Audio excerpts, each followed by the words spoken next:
May I request everyone to please stand up as we give reference to the reading of God's Word coming from Ephesians chapter 4, verses 1 to 6. Ephesians chapter 4, verses 1 to 6.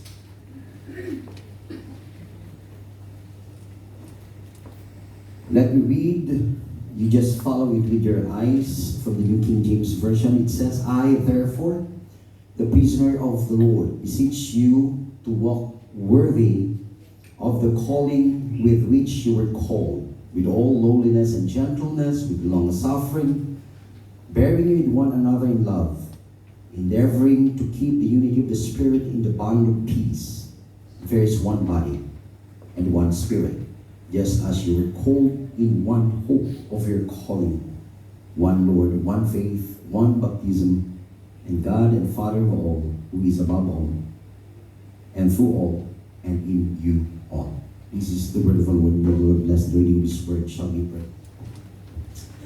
Loving Heavenly Father, we commit ourselves under the authority of your word.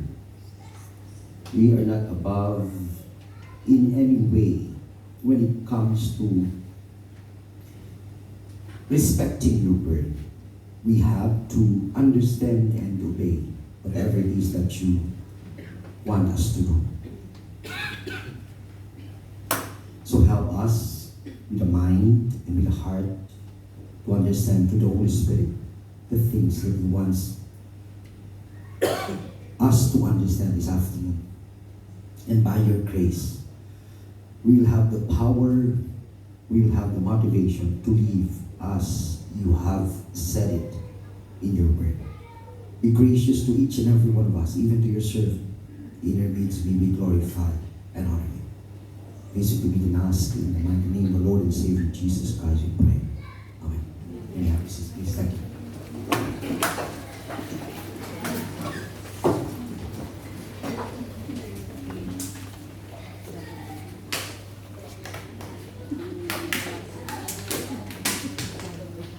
Children, behave. Sino nagsasabi niya? Mga teacher. Bakit sinasabi ng teacher na children behave? Kasi hindi nag-behave properly. Tama? There is what we call classroom management kung teacher ka. And there are standards to be followed kung nandiyan ka sa loob ng classroom. And when the students, the pupils, does not conform to the standard, what happens? Biglang magagalit yung teacher o hindi mo na magagalit kundi sa niya, children, behave. Because they are not behaving according to the standard of the classroom. The same way is expected for each and every one of us when it comes to God's Word. Pero kung may isa pang bagay na ang hirap-hirap makita sa buhay ng Kristiyano, ang isang katotohanan ang hirap tanggapin. Mahirap makita sa atin ang buhay ng Kristo. Bakit? Kasi hindi rin tayo nag-behave according sa standard ng Scripture. Dapat ba tayo sumunod sa sinasabi ng salita ng Panginoon? Yes. Dapat ba natin isapuso ang mga salitang nababasa natin? Yes. Pero pagdating sa pamumuhay, ang hirap-hirap gawin. Bakit? Bakit? May sagot kayo? May sagot ako. Kasi ayaw natin. Ganun na kasimple yun eh.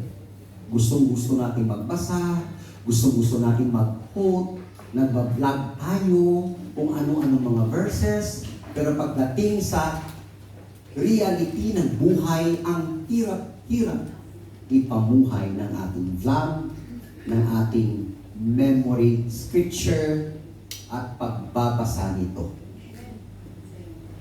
Isang napakalaking hamon sa isang Kristiyano ang ipamuhay ang salita ng Panginoon. Hindi siya imposible. Kasi kung imposible siya, hindi siya sasabihin doon o isusulat na dapat natin sundin.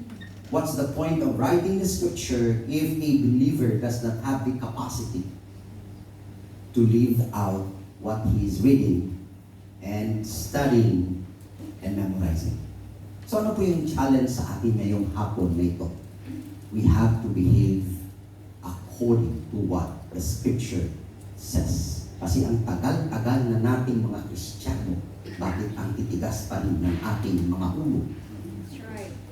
Diba? Amen. Kung totoo tayong tumatalima sa salita ng Panginoon, sa tagal nating Kristiyano, ano ba naman yan?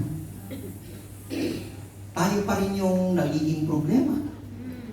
Tayo pa rin ang nagiging sakit ng ulo ng pastor. Tayo pa rin yung palaging pinagsasabihan ng mga kasama natin, ba't hindi ka ba nagbabago? Anong problema mo? Malaking problema ng isang tao hindi nagbabago na nagsasabi siya ay anak ng Panginoon at may relasyon siya kay Kristo.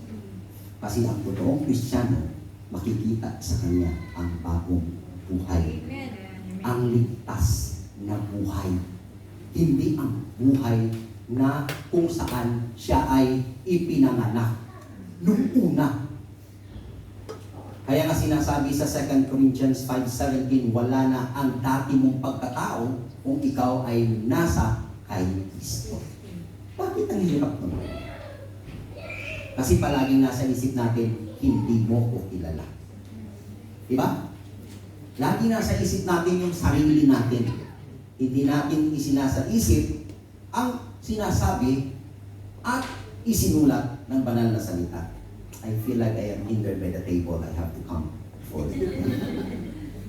Siya nung malaking harang. Hindi ako makakonect. Diba? O, tingnan ko, mag-work to. O, mag-work. Sabi sa question ko dyan, how are we to live day to day? Paano ba dapat makita ang ating buhay? Remember, it's the day to day that we show who we really are as Christians. Hindi po yan sa church. Kaya nating maging, wag kong gagamitin, masama yun. Kaya nating magkunwari na okay lang tayo nasa church tayo. Di ba? Doon tayo palaging hindi nagiging totoo pag nasa church na tayo. Palagi natin ipinapakita na okay lang ako. Pero actually, sa loob, dinudurog ang puso mo. May mga struggles ka na hinaharap sa buhay. May mga hamon na pilit mong kinakaya kahit alam mong hindi mo kaya. Kasi nga, one of the reasons it could be you don't trust anybody in the church. Wala kang connect. Wala kang relationship. That's why it's very important for us to understand the message that we have this afternoon. How does our position in Christ work itself out in our lives? Paano ba natin mapapakita sa ating pamumuhay kung sino si Kristo? How does Christ help us deal with the trials, problems, difficulties, and sufferings of day-to-day living?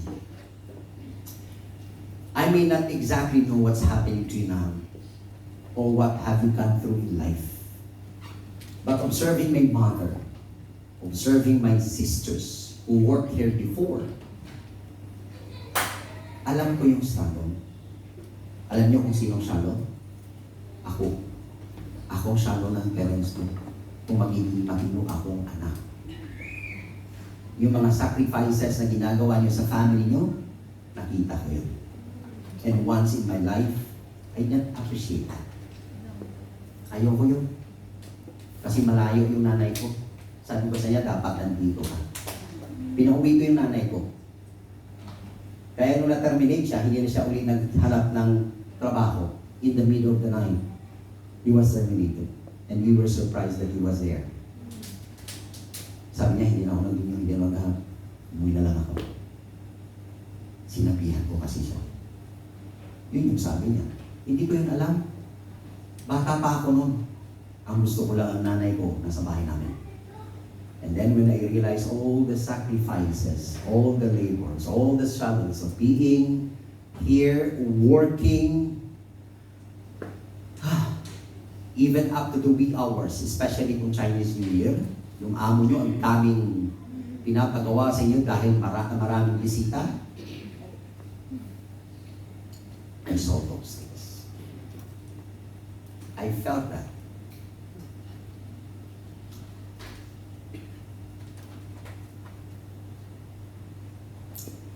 Doon ko na naintindihan. Nung nandito na ako.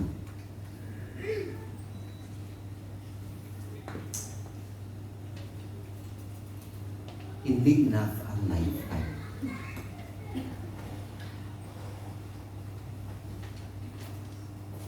Na maparamdam ko sa nanay ko na paano siya. That's why I'm doing my best for the Lord to serve Him. Hindi ko kaya magstay sa bahay namin. Ever since na nag-graduate ako, ang layo ng mga assignment ko. And the best thing that I could really, if we call that payback, sa effort and the sacrifice na nanay ko is to be magiging matino akong pastor. Magiging matino akong anak. Hindi lang para sa nanay ko, dahil mahal ko ang Panginoon. Kaya kung mahal natin ang Panginoon, it's not for any other reason, magiging matino rin tayo, Kristiyano. Amen? Amen? So, the Christian life is not based on ignorance, but knowledge. And the better we understand Bible doctrine, the easier it is to understand Bible duties. Alam natin mamuhay kung alam natin ang salita ng Panginoon. Hindi natin alam mamuhay kung wala tayong idea o binabasa ang salita ng Panginoon. If you look at the book of Ephesians, yung balance ng teaching, ng doctrine, at saka ng life application, nandoon. 6 chapters, 1 to 3 chapter is spiritual wealth. Lahat ng kayamanan natin sa Panginoon, in-enumerate doon. Iniisa-isa doon ni Apostle Paul. At pagkatapos nun, yung last 3 chapters is our spiritual walk according to the wealth given to us through the Lord Jesus Christ. So meron tayong kakayahan dahil binigyan tayo ng kakayahan. At ang nakapagtataka, nandun naman lahat ng kakayahan, pero hindi ko nakikita na kinakaya natin. Yun yung challenge doon. Ephesians 1 to 3 speaks about how God sees us in Christ. And Ephesians 4 to 6 teaches us how the world should see Christ in us. Kaya yung challenge natin is transformed life. Living what you are believing. Nandun na yung believing kasi. Pero bakit ang hirap-hirap lumago? Bakit kaya? So, uunawain po natin lahat yan. So, how should the church behave? Number 1, we must understand that the purpose of correct knowledge is right conduct. Tayo ay binigyan ng tamang katuruan upang magkaroon din tayo ng tamang klase ng pamumuhay. Kasi kapag may tamang katuruan at walang tamang klase ng pamumuhay, that is a direct opposite and contradiction of how God sees us and empowered us through His Holy Spirit. Bakit hindi consistent ang ating buhay sa ating tinuturo? So nagsisimula yon sa amin ng mga pastor, ipapasa sa mga member. Isang bagay na hindi na-realize ng mga member, karamihan, na kung ano ang pastor, ganun din ang member. Alam niyo ba yon? Yung mga taga-CBC, nasaan? Taas ang inyong kamay. O, kilala niyo si Pastor Errol, di ba? Gustuhin niyo man o hindi, eventually, kung ano si Pastor Errol, i-reflect niyo yun. Unconsciously. Kasi siya nga ang shepherd niyo. Sino ang leader sa Filipino Baptist Church? Saan yung mga taga-Filipino Baptist Church? Kayo ang Filipino. Kami ang mga hindi Filipino. O ngayon, sino ang leader ninyo? Si Pastor Albert. Andiyan sa Pastor Dave ano? Dave Kwok. Okay, si Pastor Dick Kwok, Chinese. Pero, Pilipino. Tayo. Nagsasalita siya ng Filipino? Konti lang. So, nag-learn siya ng Filipino. Pero ang pastor niyo ay Chinese. Alam ko na mangyayari sa inyo. Unti-unting sisingkit yung mga mata niyo. No, kung ano ang karakter ng pastor niyo, ano yung empathic character ng pastor niyo na nakikita niyo? Yung consistent. Ano siya? How would you describe your pastor? Mabait. Babait kayong lahat. Laging nakasmile. O lagi rin kayong makasmile lahat. Sino pa yung ibang Phil Cristal yung isa, di ba? Yung kay Pastor Albert. Saan yung kayo? Hello. Ulitin ako ng alam. Ang layo ng tingin ko. So nakikita niyo yung character ni Pastor Albert sa inyo? Tahimik lang si Pastor Albert, di ba? So tahimik niyo kayo.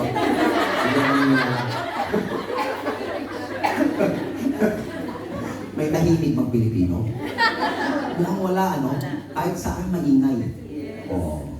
So ano si Ate Lorna, ayaw nilang aminin at ako kaya lang wala silang magagawa. Ganun ang leader nila eh. Di ba? So dahil music-oriented siya, music-oriented sila. Di ba? So kung anong leader, ganun din ang magiging karakter o orientation ng mga member. Doon sa amin, dahil kami ay mga masayahing mga pastor, masaya yung church namin. Oh, hindi nyo naabutan si Pastor Pax, tawag namin. Nag-preach sa kanila. Yun yung associate pastor ko. Nakakatuwa yun. Mukha nun parang si Doraemon. Diba? Can you identify? Baka tumayo siya. Kung anong... Boy, sinsyara. O kaya, alay pala ako. Sana hindi ka nanonood. If you look at verse 15 from chapter 1, nandun, wala po dyan, I just want to read some of this. Ephesians 1:50. Sabi niya po dito, therefore I also after I heard of your faith in the Lord. Diba? Yung character na nakikita ni Apostle Paul sa their faith in the Lord Jesus and your love for all the saints. O kaninang umaga, I discussed to them ano ang importance ng love sa buhay natin, lalo na pag nag-worship tayo. Sa lahat ng ginagawa natin, dapat may pag-ibig, may pagmamahal. Yun yung pinakamaganda pag nagluluto tayo na walang joy at saka pagmamahal, kahit anong ganda ng preparation ninyo, hindi yun magiging satisfying. It may taste good, but it will not satisfy because there's no love. Kaya pag nagluluto po ako, hindi ako nagsasalita. Oo, may narinig ako matanda na kapag luto ako ng munggo at nilagyan ko ng ampalaya, papakit talaga. Oo, totoo. Kaya tumatahibing ako, hindi ako nagsasalita. Pinag-pray ko na hindi pumait, hindi siya pumapait. Ang ampalaya hindi pumapait, bumabait kapag niluto mo na hindi ka nagsasalita. Because you cook it with love. Right. Alam niyo bang may effect yung attitude niyo sa niluluto niyo? O alam niyo naman pala, ba't hindi yung ginagawa? It should be applied with love. Oh, I want to re-emphasize this afternoon how love is important. How important love is of worship. Kasi sabi ko kanina sa kanila, nag-offer si Cain at saka si Abel ng sacrifice. Tinanggap ang kay Abel, hindi ang kay Cain. Naging sweet-smelling savor yung sacrifice ni Abel. For what reason? To obey God. Obedience is a manifestation of your love for God. Si Cain, medyo rebelde, out of pride, hindi niya in-offer ang required sacrifice. So, anong tinatanggap na sacrifice ng Panginoon? Anong tinatanggap na worship ng Panginoon? Ang worship na mayroong love. Ito yung nakita ni Apostle Paul dyan. Ano ang mabangong worship sa Panginoon? Ang worship na may love. So, do you think every time you go to church, yung worship nyo is mabango? See? We come to church and then we talk at the back of our sister in the Lord. Do you think magiging mabango kayo sa Panginoon? Kayo yung pinakmabaho during that Sunday. Alam niyo ba yun? Oo, mabaho kayo sa Panginoon. Hindi kayo katanggap-tanggap. Ganun yun eh. So every time we come to church, if we have love in our heart to worship God and with our brethren in the Lord, kaya nga sabi nun, before you offer your sacrifice, settle first your unresolved relationship because I will not accept your sacrifice. Why? There's no love in that sacrifice. That's why it's called sacrifice. Sacrifice, natatanggapin ng Panginoon yung settled na relationship. Wala kang kaaway, wala kang inaaway. Bahalang silang mag-away sa'yo, basta hindi ka palaway. May pagmamahal sa puso, yun yung mabango at katanggap-tanggap na worship sa Panginoon. Kaya nga, kahit ang mag-asawa, si John Hook lang naman, tsaka si Shelley mag-asawa nandito. Kapag nag-aaway kayo, anong sabi ng Panginoon? Hindi pakinggan ng Panginoon ang inyong mga panalangin. Kaya maraming mag-asawang hindi nakakatanggap ng blessing kasi palaging nag-aaway, palaging may disagreement. Ganun kahalaga ang magandang relationship sa harap ng Panginoon. So kung sa simbahan walang magandang relationship, ang babaho nyo every time na nag-gather kayo for worship. You want that? You smell like the perfume of Sasa. How do you read that? Sasa? Oh, tama naman pala. Ba't tumawa kayo? Kahit sasabihin mong Sasa. Mas pangit yun. Di ba nandun binibili yung mga perfume? Kahit anong buhos nyo sa katawan nyo nun, kung ang puso ninyo ay walang pag-ibig, ang babaho nyo pa rin sa harapan ng Panginoon. We don't want that to happen. That's how important it is. Ang pag-ibig sa ating relationship. So, the purpose of correct knowledge is right conduct. Pag sinabi ng Panginoon, magmahalan kayo, then dapat talaga tayong magmahalan. Oh. Hindi yung naka-uniform kayo ngayon. Oh, ang gaganda na naka-green. At saka naka-red. Biglang sa kabila, ano kayo? Ha? Biglang ganun, di ba? Pag-uwi, mabuti pa tayo naka-uniform. Yung sa ibang church, wala mang uniform. May pag-ibig ba ron? Oh. Kaya pag umuwi kayo, matiwa kayo na naging kabahagi kayo ng gawain. Hindi na kung nakita ninyo, ay, ano ba naman yung sandwich nila? Ay, nako. Yun agad eh. Oh, pag-uwi nyo, buti na lang, ang ganda ng ating venue, nasa loob lahat. Pero pag ano, ay, ano ba naman yung juice ko? Walang budget. Walang pag-ibig. Lagyan natin ng pag-ibig ang ating pagsasalo-salo sa bawat isa. Kasi nakikita niyo yung Tawni na commercial. Di ba pag lalakad, lumalabas yung amoy? Hinahabol, bango. O, di ba? Kung may pag-ibig tayo, ganun. Umaalingasaw ang bango, hindi ang baho natin. Habang naglalakad tayo. You want that? The walk of love. Then, the weight of God's blessing must be balanced with godly behavior. In the manner worthy. Alam po ninyo ang ibig sabihin niyan, hindi natin masyadong binibigyang pansin. Sabi niya po yan, having the weight of another. Meaning, weighing as much as, worth as much as, all or of like value. Hindi na ako masyadong nakakita, kaya hirap na hirap mo mabasa. Anyways, para maintindihan nyo, ganito lang po yun. Ang dami ko sinabi. Yan. Naintindihan yan? It's a weighing scale. Ang chapters 1 to 3 is the blessing of God. Imagine putting a gold bar in that other side of the scale. Wala pa dito laman. Pag nilagyan mo ng gold bar, ano mangyayari? Bababa yung side na yun. Yun yung lahat ng blessing ng Panginoon from chapters 1 to 3. It's gold.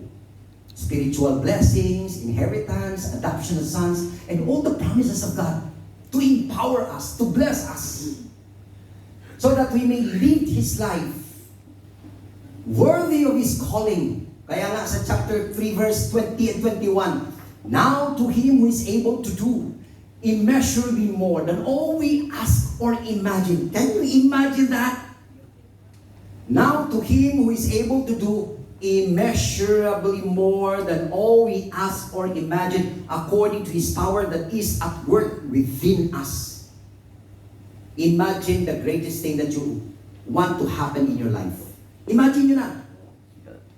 Yung talagang sasabihin mo, imposible mangyari ito. Imagine mo na. Beyond pa sa imagination mo ang kayang gawin ng Panginoon.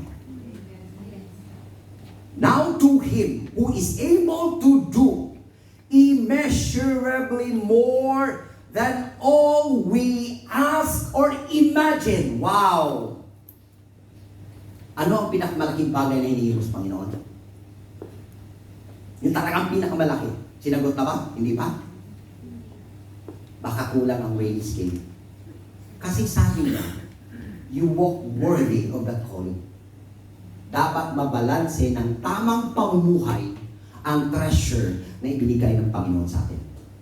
That's why many of us miss the blessing of God because hindi tumitimbang ang buhay natin sa ating calling bilang anak ng Diyos. Ang dami nating blessing.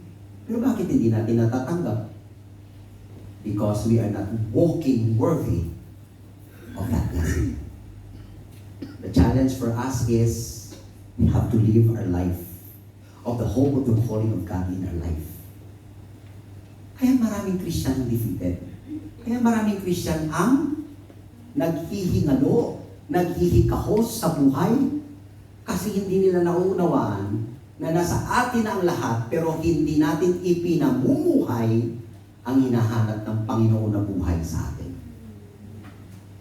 If you want to be blessed more than your work here in Hong Kong, walk worthy of God's calling. Walk worthy in that blessing. Show Christ in your life. Ganun lang yung sinasabi. Balansihin nyo lang. Kaya lang, mas marami pa tayo sa mundo. Di ba? Ang kaligayahan natin, ang mga desire natin, ang passion natin. Tingnan nyo lang kung anong merong gamit kayo sa bahay nyo. Yung maraming gamit, yun yung passion nyo. Kung marami kayong damit doon na hindi nyo na nasusuot, you are clothes addict. Imbalance. Bili ka ng bili. Ay, ganda! Bibili ko. Pagdating sa bahay, hindi na susuot. Hindi ba addict ka? Yes. Oh, galing tayo sa mga addict. Hindi mo alam, pati ikaw addict na rin pala. Ano yung tinatago mo na 6 months mo nang hindi nagagamit? Di ba? Ganun yun. Ipamigay mo.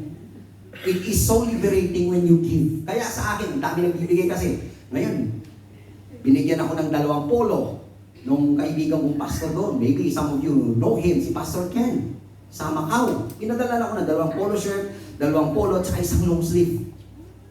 Sinabihan ko yung asawa ko, naku, sabi niya, magbabawas na naman tayo sa wardrobe nito. Kasi kapag may binibigay po sa akin, automatic, binabawasan ko yung wardrobe. Hindi yung dadagdag sa kasikipan ng aking damit. Binigyan ako ng 2 sunod-sunod na 2 week, mga bagong sapatos. Tininan ko agad, ilan ang bibigay ko sa mga pastor? 5 sapatos binigay ko. Hindi pwedeng sumikip yun. Sa syura. Ay, iba hindi. Tampak na nagtampak. Taon nang lumipas, hindi na suot. Nagtampong sapatos. Bakit hindi ako napapansin? Diba? Isa lang ibig sabihin noon, kung may mga gamit kayo hindi nyo nagagamit, yun yung passion nyo, and then it's not good. Hindi magandang ang passion natin, hindi nagagamit eh. Ibigay nyo para magamit because it was intended to be used. Oh, kayo. Anong hoarding sa buhay nyo ang nangyayari ngayon? You hoard yourself. Hindi kayo nagagamit ng Panginoon. Nakatambak lang kayo. Diba? Hindi kayo namumuhay ng naayon sa kanyang salita. Nakatambak lang kayo. Nagigintay ang Panginoon. Kaya nung kayo magpapagamit to? Walk worthy of the calling. And last here, hindi po ako magtatagal. Ayoko magtagal. Our diversity is aimed to work in unity. Ang ganda, di ba? May unity tayo ngayon. Wala po kayo uniform, okay lang po yun. Huwag kayong maniwala sila. Wala sila. Ha? Because our differences is meant to work for one another. Para tayo ay mag-grow. May express natin yung differences. Hindi para gamitin, para mag-away tayo. Our differences complements one another. Alam po ninyo, ang palaging nag-aaway, yung pareho ang ability. Let's say, pareho kayong magaling kumanta. Magko-contest kayo. Pareho kayong alto. Mas magaling akong alto. Hindi, mas magaling alto. Parang baka na yung boses ko, di ba? Ano ka? Diba? Ang mga soprano, mas magaling akong soprano. Makinig ka sa mga speaker. Yung Twitter, yung pinakalit. Ganun yung boses. Ganun ba yun? No, all frequency of sound, when used properly, produce a beautiful music. Pakinggan mo lang ang auto on its own, ang pangit pakinggan, di ba?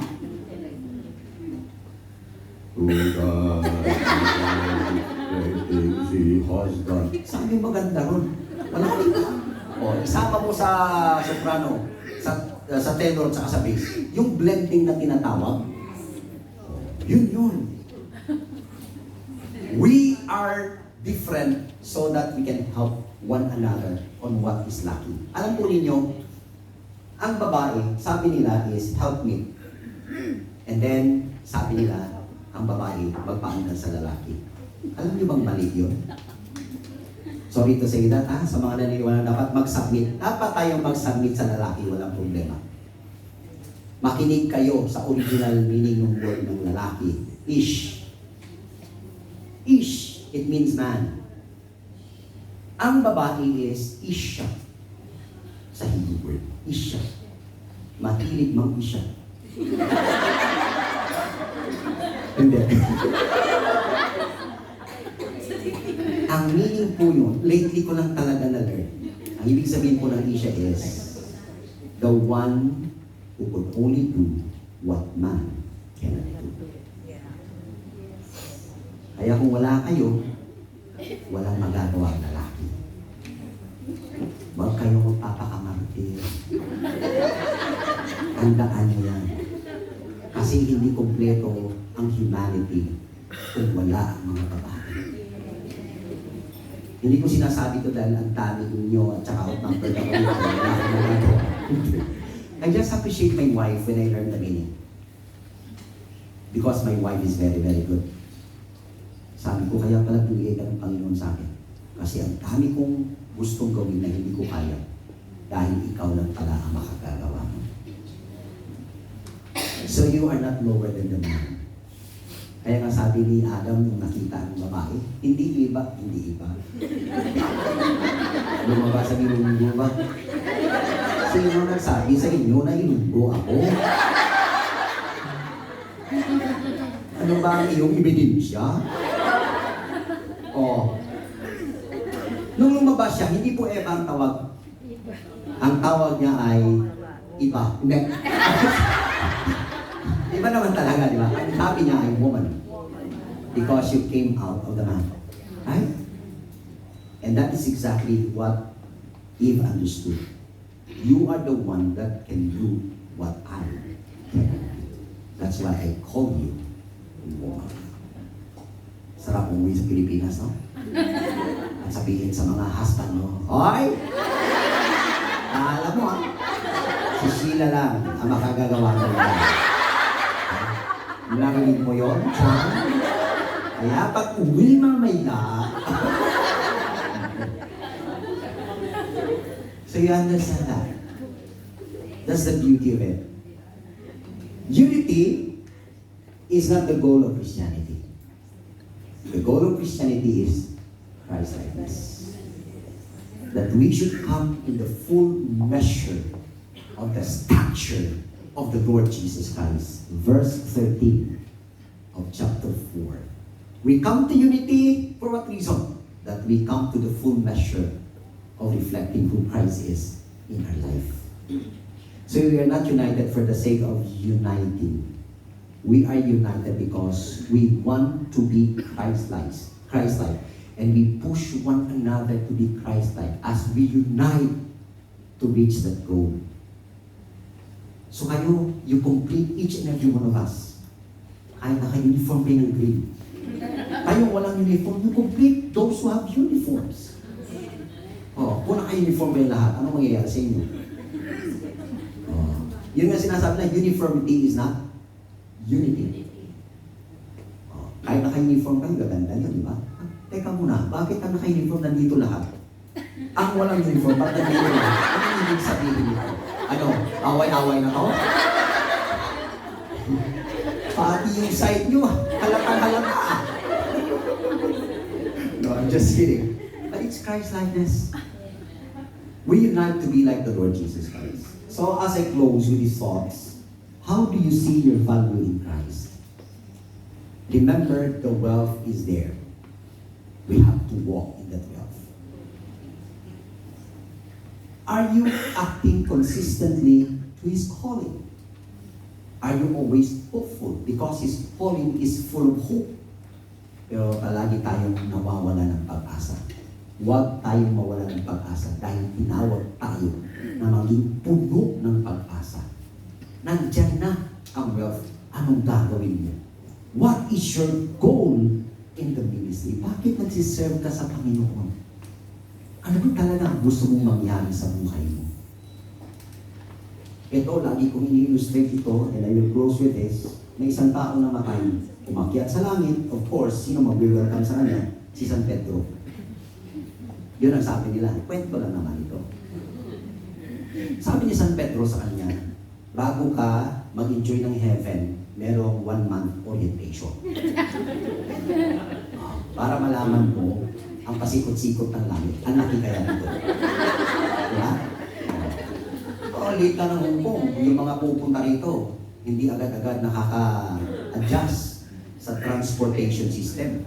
Eh, sa tagal ko na rito every year, talagang na-memorize ko na yung kung saan ang pasikot-sikot, paano sasakay. Pero nung nakaraan, talagang naligaw pa rin ako. Anyways, gumala sila dalawa. Libot dito, libot doon, explain dito, explain doon. Mga 3 araw na lang ang nakitira sa orientation. May nabantayan yung namatay kay San Pedro. Sabi niya, San Pedro, 1 buwan mo na ako halos na ino-orient. Pero, may isang lugar na every time na dumadaan tayo, iniiwas mo ako. Sabi ni San Pedro, wala, saan yun? You know, yung parang warehouse, yung malaking-malaking bodega. Sabi ni San Pedro, ganun ba? Sabi niya, ipunta mo naman ako doon. 3 araw na lang, matatapos na ako sa orientation ko. Ni minsan, hindi mo ako dinala ron. Sabi ni San Pedro, wag kang pumunta. Oo, sabi mo lahat. Di ba? Pag sinabing lahat, lahat. So, i-orient mo ko ron. Sabi niya, handa ka na pumasok doon sa warehouse? Oo, lahat nga, di ba? Langit na nga eh. So, dinala siya ni San Pedro doon. Pagbukas ng malaking-malaking pinto, nakita niya ang daming mga boxes. Parang mga door-to-door boxes. Ang lalaki, ang bibigat. Sabi niya, grabe! Para palang warehouse ito ng mga balikbayan boxes. Oo, sabi ni San Pedro. So habang naglalakad siya, tinitingnan niya mga box. Oh, maganda, ang bibigat. Tapos nakita niya yung pangalan niya. Sabi niya, oh, pangalan ko to ah. Tahimik San Pedro. Hoy, San Pedro, ano to? Bakit ang dami-daming boxes dito na puro pangalan? Ano to? Anong ibig sabihin nito? Walang magawa, San Pedro. Explain to me. Diba? In-explain niya. Sabi niya, actually, lahat yan para sa iyo. Eh, ba't hindi ko natanggap? Paano mo tatanggapin? Eh, hindi mo naman hiningi. There are wealth waiting for us to be enjoyed. Pero hindi natin natanggap. Kasi hindi napabalance yung buhay natin. na tatanggapin natin. We have His wealth, but we have to walk worthy of the wealth that God has prepared for us. That's how a church should behave. Shall we pray? Father God in heaven, we thank you for the word, the challenge, and I pray that from now on, we will be intentional on how we should live the wealth that thou hast prepared for us by the way we walk according to the life of the Lord Jesus Christ. Let this challenge be true to each and every one of us, and through this may be glorified and honored. Thank you for answering this prayer. We commit and we ask this in Jesus' name. Amen.